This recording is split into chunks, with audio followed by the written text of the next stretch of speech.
Un bateau, un gilet de sauvetage, vous allez avoir du mal à me croire, mais c'est l'équipement nécessaire pour s'approcher d'une centrale solaire. Pas n'importe quelle centrale, la plus grande centrale solaire flottante de France.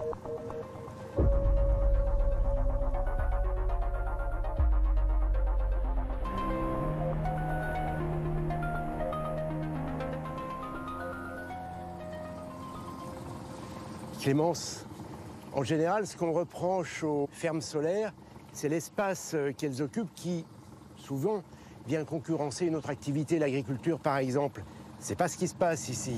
Non, justement, c'est ça qui est assez intéressant ici, c'est qu'on est sur un lac qui est complètement artificiel. En fait, il a été créé suite à l'exploitation d'une carrière sur le site. Donc ça permet d'aller utiliser des espaces qui n'entrent pas en concurrence avec d'autres activités et de produire de l'électricité sur ces espaces-là.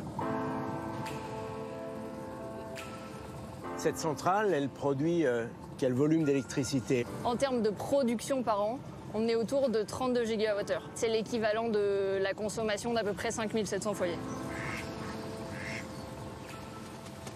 Pendant qu'on discutait, j'ai vu pas mal d'oiseaux. Ça n'a pas dérangé la faune, l'implantation de cette centrale ici? On a très peu d'intervention de l'homme en fait sur ce site. On a mené un suivi environnemental sur la première année d'exploitation qui a montré qu'on avait à peu près une 60aine d'espèces différentes d'oiseaux qui fréquentaient le site. Tout simplement parce qu'en fait, les berges ont été revégétalisées très rapidement. En fait, la nature a repris ses droits sur le site. Et donc, on a eu cette création d'habitat directement sur le site.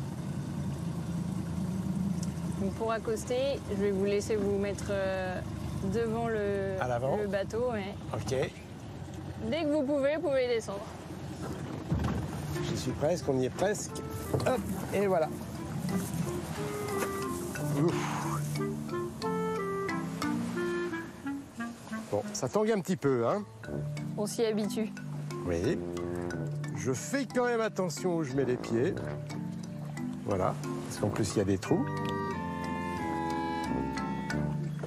Alors, il y a une question, je suis sûr que tout le monde se pose. On est sur l'eau. Or, en général, l'eau et l'électricité, ça fait pas bon ménage. C'est vrai qu'intuitivement, ça paraît un peu fou d'installer de l'électricité sur de l'eau. En revanche, il y a plusieurs avantages. On a d'abord la lumière qui est réverbérée, en fait, réfléchie sur l'eau, et qui va passer en dessous du panneau, derrière donc cette face qu'on voit, et qui va également être captée par les cellules photovoltaïques et participer à la production d'énergie électrique. C'est ce qui montre bien qu'un panneau, finalement, ça n'a pas forcément besoin de soleil, ça a besoin de lumière, parce que sous le panneau, on est à l'ombre et pourtant ça fonctionne. Même les jours de mauvaise météo, finalement, on produit quand même de l'électricité.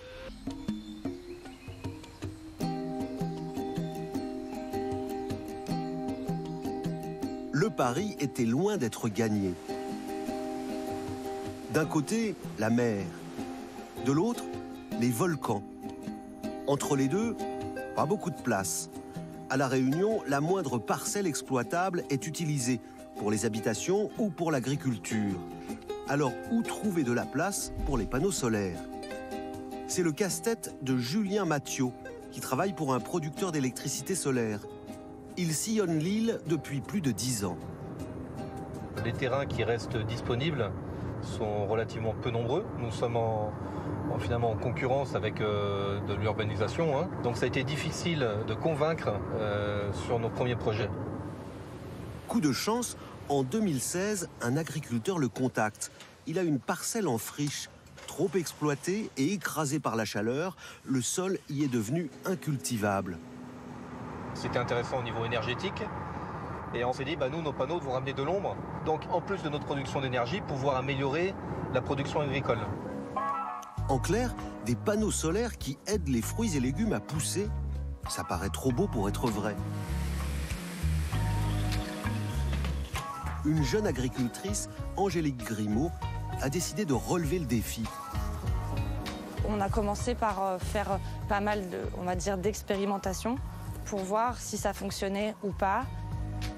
Et ça a marché au-delà de ses espérances. Sous les panneaux, tout pousse. Salade, aromates, citron, bananes et même des ananas. Oui, l'ananas nous a surpris. On ne pensait pas que ça allait fonctionner et au final ça a fonctionné.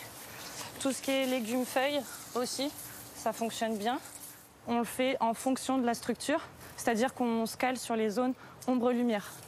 Donc en fait, on va avoir une rangée de citronnelle, une rangée de fruits de la passion, une rangée d'ananas. Car beaucoup de plantations préfèrent l'ombre au soleil, en particulier les plantes aromatiques comme la menthe. Ça nous permet d'avoir une menthe avec des très grosses feuilles, alors qu'en plein soleil, par exemple, on serait sur une menthe avec des petites feuilles. On voit clairement la différence, que ce soit en termes de comportement de production, mais aussi en termes de goût. Un système gagnant-gagnant.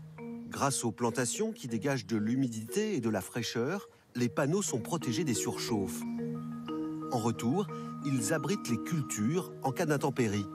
On a eu 2 cyclones cette année, on n'a pas eu de dégâts. Donc les structures cassent les vents en fait, et du coup ça nous permet de protéger notre exploitation, et ça c'est non négligeable. Autre intérêt pour Angélique, le terrain est gratuit. Ce sont les panneaux solaires qui payent le loyer. Les panneaux produisent 7,5 MW d'électricité, de quoi couvrir les besoins des 14 000 habitants de la ville voisine. Une douzaine de fermes fournissent déjà de l'électricité sur l'île et la production devrait doubler d'ici 2 ans. À La Réunion, mais aussi en métropole, où les premières exploitations agrivoltaïques commencent à voir le jour.